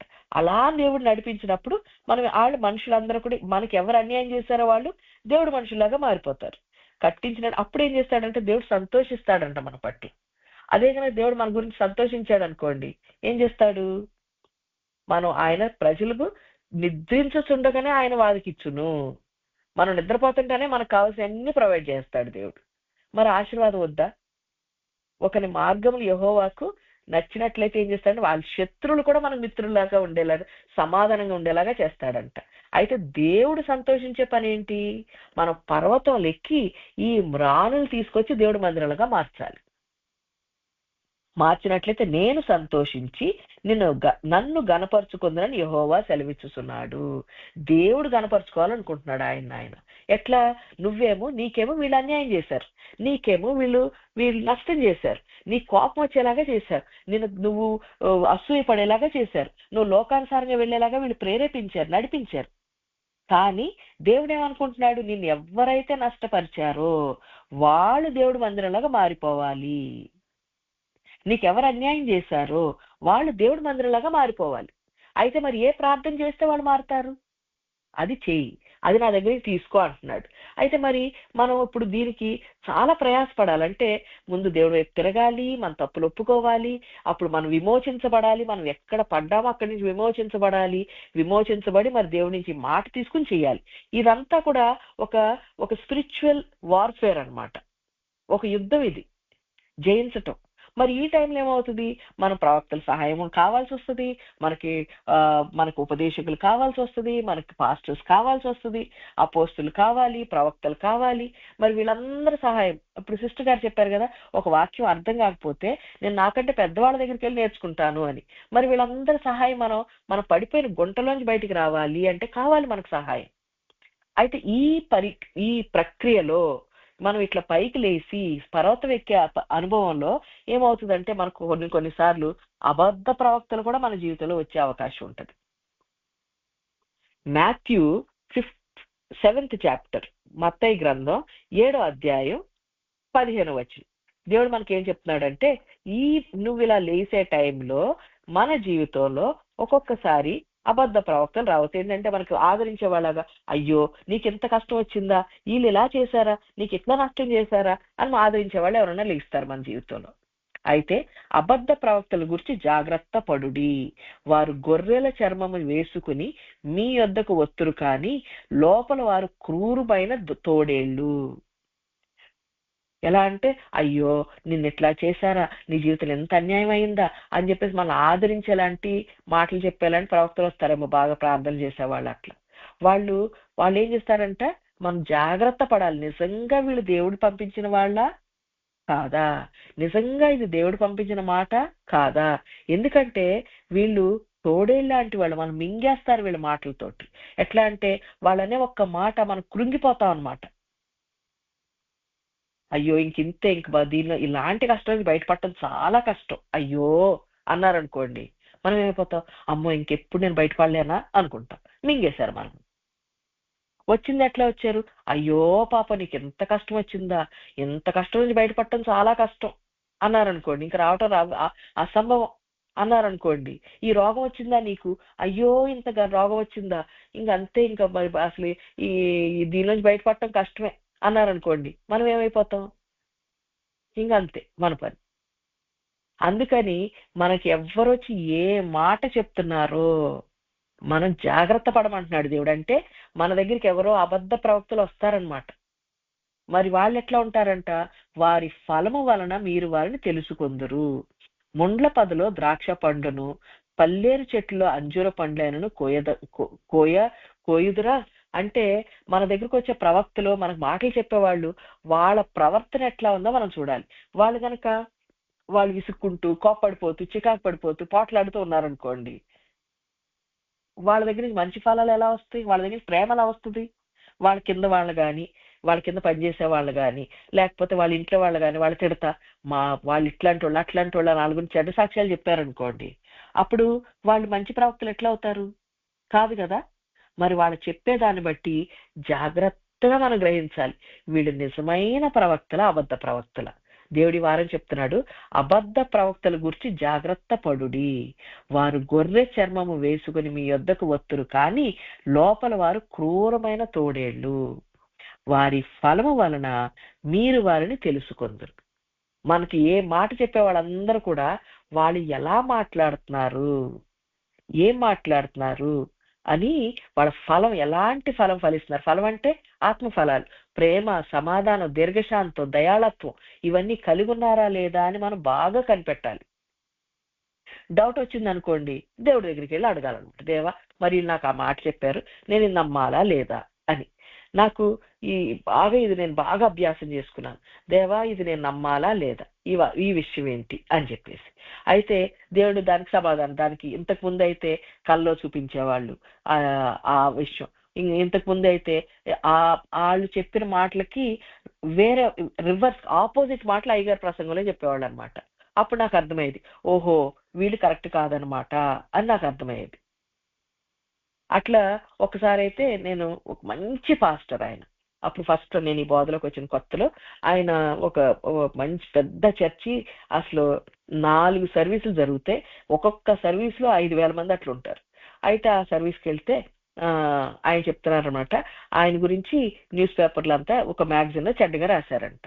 రాస్తే ఇప్పుడు ఏం చేయాలి అని చెప్పేసి ఆయనకి తెలిసిన ఒక జర్నలిస్ట్ ఫ్రెండ్ అని పిలిచి, ఆ జర్నలిస్ట్ ఫ్రెండ్ అడిగాడంటే ఏం చేయమంటావు ఈ పరిస్థితిలో అని. ఏం చేయమంటావంటే ఆ జర్నలిస్ట్ అని అంటే, నువ్వేం చేయకు, క్వైట్ గా ఉండు, నువ్వేం చేసినా సరే అది నీకు ఆపోజిట్ గా అవుతుంది, నువ్వు క్వైట్ గా ఉండు, ఇదే సిచ్యువేషన్ సాల్వ్ అయిపోతుంది అని చెప్పాడంట వాళ్ళ జర్నలిస్ట్ ఫ్రెండ్. చెప్తే ఓకే అలాగే అని చెప్పేసి ఆయన ఏం చేయకుండా ఉన్నాడంట. కొన్ని రోజులకి ఆ సిచ్యువేషన్ సాల్వ్ అయిపోయిందంట. అయితే మరి నేను అనుకున్నాను, అయ్యో నువ్వెంత అంటే మనం ఉన్న బోధలు అయితే ఎవరైనా ఏం చేస్తే, దేవా మరి దీన్ని ఏం చేయాలి అని వెంటనే దేవుడి దగ్గరికి వెళ్ళిపోతాం. మనం జర్నలిస్టుల దగ్గరికి వెళ్తామా? లేదు కదా. వెంటనే దేవుడి దగ్గరికి వెళ్ళిపోతాం. వెళ్ళిపోయి దేవమ్మ దీనికి ఏ పరిస్థితికి ఏం చేయాలి అని అడుగుతాం. దేవుడు సమాధానం చెప్తాడు, అది చేస్తాం. ఎంత ఈజీ. అయితే అప్పుడు నేను వెళ్ళిన ఆ చర్చిలో ఏమైందంటే వాళ్ళు క్యాలెండర్స్ అమ్మారు. క్యాలెండర్ అమ్మితే టేబుల్ క్యాలెండర్ అయితే 50 రూపాయలు, మామూలు వాల్ క్యాలెండర్ అయితే 100 రూపాయలు అన్నారు. ఓకే అనుకున్నాను. అయితే అప్పుడే అయ్యగారు ప్రసంగం చేస్తే ఏమన్నారంటే, మేము క్యాలెండర్స్ అమ్ముతాము, క్యాలెండర్స్ చేస్తాం ప్రతి ఇయర్. క్యాలెండర్ చేస్తే అయ్యగారు అప్పుడు చేసినప్పుడు అంట ఎంత అమ్మాలి అని అనుకున్నారంట. అనుకుంటే దేవుడు చెప్పాడంట, నువ్వు అంటే వీళ్ళ ఖర్చు అయింది 23 రూపీస్ అయిందంట ఒక్కొక్క క్యాలెండర్ ప్రింట్ చేయడానికి. దేవుడు అన్నాడంట, నువ్వు 25 రూపాయలు కానీ 30 రూపాయలు కానీ అంతే అమ్ము, ఎక్కువ అమ్మొద్దు అన్నాడంట. ఎందుకంటే నువ్వు గనక 25 రూపీస్కి అమ్మితే నేను ఎక్కడెక్కడి నుంచో మనుషులు నీ దగ్గర తీసుకొస్తానన్నాడంట దేవుడు. అంటే ఇంత చిన్న విషయంలో, క్యాలెండర్లు అమ్మే విషయంలో కూడా ఎంత రేటుకి అమ్మాలి అని దేవుడిని అడిగి చేస్తున్నారంటే, ఎంత మంచి బాధలో నేనున్నాను. మరి అక్కడ అయితే అడగకుండా 100 రూపాయలకు అమ్ముతున్నారు కదా. వాళ్ళకి 20 రూపాయలు 30 రూపాయలే అయి ఉంటది కదా క్యాలెండర్ ప్రింట్ చేయడానికి. మరి వాళ్ళు 100 రూపాయలకి ఎందుకు అమ్ముతున్నారు? ఇక్కడ ఎందుకు ఇట్లా మరి దేవుడిని అడిగి ఎందుకు అమ్ముతున్నారు అంటే, నేను ఎంత శ్రేష్టమైన బోధలో ఉన్నా నాకు అర్థమైంది. అప్పుడు నాకు డిఫరెన్స్ అర్థమైపోయింది. అట్లా దేవుడు మనకి ప్రతిదీ నేర్పిస్తాడు. ఎవరు అబద్ధ ప్రవక్తలు, ఏది శ్రేష్టం అనేది నేర్పిస్తాడనమాట. అలా మనం వెంటనే అడిగే వాళ్ళలాగా ఉండాలి. అలా వెంటనే అడిగి, దేవుడు మరి వీళ్ళు ఇట్లా చెప్తున్నారు, ఈ సంగతి ఏంటి అని దేవుడిని అడగాలి. అయితే ఇప్పుడు వాళ్ళ గురించి జాగ్రత్తగా ఉండాలి. తర్వాత ఇప్పుడు మనకి ఎవరో బాగా అన్యాయం చేశారు, మన కుటుంబం వాళ్లే, మన సొంత వాళ్లే, మరి ఎట్లా వీళ్ళని వదిలేసి నాకు వీళ్ళు వద్దులే, మరి ఇంకెవరి దగ్గరికైనా వేరే వాళ్ళకి నేను పరిచయం చేస్తాను, వేరే వాళ్ళ గురించి ప్రార్థన చేస్తాను అనొచ్చా? మనం అలా ఉండొచ్చా? మరి చాలాసార్లు అలాంటి పరిస్థితులు వస్తాయి, మనకు అన్యాయం చేసిన వాళ్ళు మనం వదిలేస్తాం. అయితే మరి యేసుక్రీస్తు వారు ఎట్లా ప్రవర్తించారు? రోమా 15వ అధ్యాయం 8వ వచనం 7 నుంచి చదువుకుందాం. కాబట్టి క్రీస్తు మిమ్మల్ని చేర్చుకున్న ప్రకారము దేవునికి మహిమ కలుగునట్లు మీరును ఒకడినొకడు చేర్చుకొనుడి. నేను చెప్పినదేమనగా, పితరులకు చేయబడిన వాగ్దానముల విషయములో దేవుడు సత్యవంతుడని స్థాపించుటకు అన్యజనులు ఆయన కనికరము గూర్చి దేవుని మహిమపరచుటకును క్రీస్తు సున్నతి గల వారికి పరిచారకుడాయను. అందు విషయమై ఈ హేతువు చేత అన్యజనుల్లో నేను నిన్ను స్తుతింతును, నీ నామ సంకీర్తము చేయుదునని రాయబడి ఉన్నది. యేసుక్రీస్తు వారి దేవుడికి తెలుసు కదా, మరి యూదుల దగ్గరికి యేసుక్రీస్తు వారు వెళ్తే ఆయన సిలువేస్తారని తెలుసు కదా. మరి అయినా అక్కడికి ఎందుకు వెళ్ళారు? అక్కడే ఎందుకు పుట్టారు యేసుక్రీస్తు వారు? ఆయన ఆ పితరులకి ఆయన చేసిన వాగ్దానం ఎట్లా నెరవేర్చాలో, అందుకని నెరవేర్చడంలో దేవుడు సత్యవంతుడని ఆయన స్థాపించుకోవడానికి ఏం చేశాడు? యేసుక్రీస్తు వారు ఆయన వచ్చింది ఫస్ట్ వచ్చి ఈ సున్నతి పొందిన వాళ్ళకి పరిచయం చేశారు. అంటే యూదులకే ఆయన వాక్యం చెప్పారు, యూదులకే స్వస్థతలు చేశారు, యూదులకే పరిచయం చేశారు ఆయన. యేసుక్రీస్తు వారు ఒక్కళ్ళు, ఇది కొంతమందికి సమరయులకు కానీ మీడో పర్షియన్ లేడీకి ఒక్కళ్ళకే ఆయన హీలింగ్ ఇచ్చారు, తక్కువ మందికి బయట వాళ్ళకి. అంతా ఆయన చేసిన పరిచర్య అంతా కూడా యూదులకే. ఆ తర్వాత ఆ పరిచర్య ఏమైంది, యేసుక్రీస్తు వారి తర్వాత ఈ పౌలు ద్వారా పేతురు ద్వారా బయటకు విస్తరించింది. కానీ యేసుక్రీస్తు వారు అనుకోలేదు కదా, వీళ్ళు నన్ను తిరస్కరిస్తున్నారు, వీళ్ళ దగ్గర నేనెందుకు వెళ్ళాలని. వాళ్ళని ఆయన భరించారు. ఆయన వాళ్ళకి ఒక సేవకుడిలాగా సేవ చేశాడు. ఆయన వాళ్ళకి పరిచర్య చేశారు యేసుక్రీస్తు వారు. ఇప్పుడు మనం ఎలా ఉండాలి? మన సొంత వాళ్ళేమో మనల్ని బాధ పెడుతున్నారు, మన సొంత వాళ్ళేమో మనకేమో కష్టపెడుతున్నారు, మనకి ఇబ్బందులు కలగజేస్తున్నారు. అయితే మనం ఎలా ఉండాలి? 15:1 అయితే, కాగా బలవంతులమైన మనము మనము సంతోషపరుచుకొనక బలహీనుల దౌర్బల్యములు భరించుటకు బద్ధులమై ఉన్నాం.